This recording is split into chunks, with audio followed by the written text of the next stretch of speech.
I'm gonna tell you guys my honest opinion regarding Parc Asterix. During my visit, I've gotten a love-hate relationship with this park. I went to Parc Asterix for the first time ever to experience the highly anticipated new for 2023 intamin LSM launch coaster Toutatis. This coaster has been hyped up since 2020 and it was finally time to ride it. But this video focuses on the 2 days I visited Parc Asterix, and my opinion might shock some of you, so stay tuned. Firstly, let's dive into the coasters, because well, this is of course the main focus of my trip.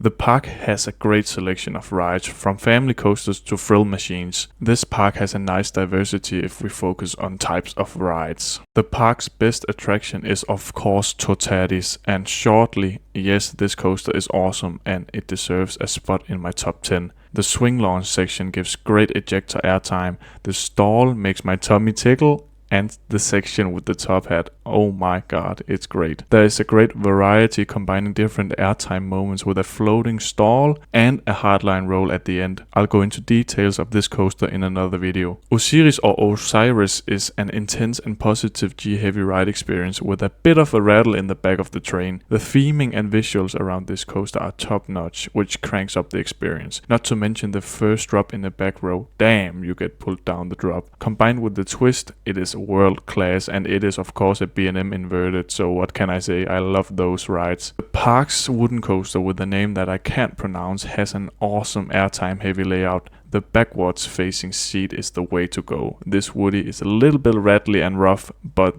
there are worse Woodies out there. Let us quickly mention the old Vekoma Looper Gudurix. I'm sorry, I don't know how to say it. This is very intense, yet it tries to break your neck with awful transitions. So I would not recommend to try this coaster with your grandma or grandpa, unless you want to go to another funeral. This one gave me a bit of a headache. Pegasi Express, also known as Pegasus Express, is one of the most surprising rides at the park. This one exceeded my expectations. This family coaster includes a tire launch, lift hill and a backwards section. I would shortly describe it as a more intense Vekoma family boomerang. The last honorable mention and the last ride I need to talk about is La Trace du Horror. And yes, that was a horror for you to hear me pronounce. I'm sorry. But this is a rare bobsled model, and this is a great family coaster with a surprisingly long layout. It does stand 30 meters though, and that's around 100 feet. Yes, all the names of the rides are mostly French, and that also translates to the app and the general park experience. I'm sorry, but everything is in French and it is just annoying. I'm so sorry. It doesn't feel like the park does anything for the tourists. It's almost like they don't realize that Parc Asterix is placed next to one of the most visited cities in the world, and that's Paris. And it's also placed next to Disneyland. Man, come on, they have to expect that tourists will visit this park. And one of the worst social encounters I've had was when we needed to get some food. We went into a restaurant, of course, where a staff member started to speak French, and I said, "Sorry, English?" Then he said with a provocative tone, "Sorry, I only speak French."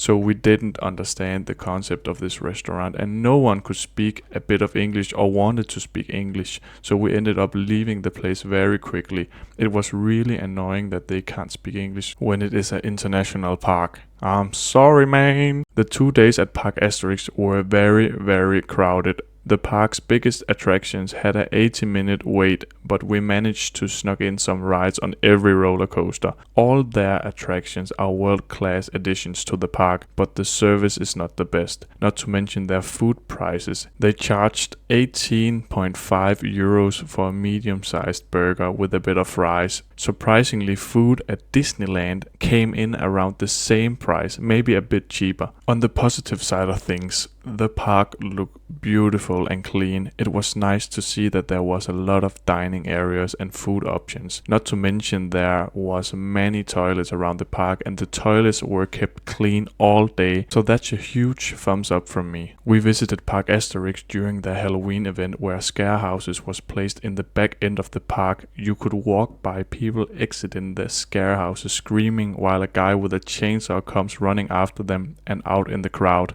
And there was also a guy dressed as a big spider hiding in a dark indoor pathway, which was very funny. He caught many people off guard, including me.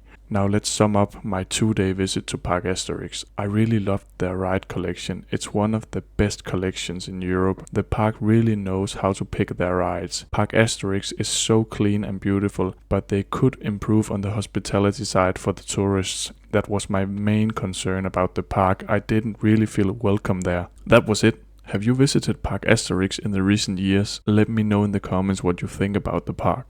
What are your thoughts about my experience in the park? If you liked the video, please give it a like and consider subscribing to the channel. I'll hopefully see you in the next video. Bye bye.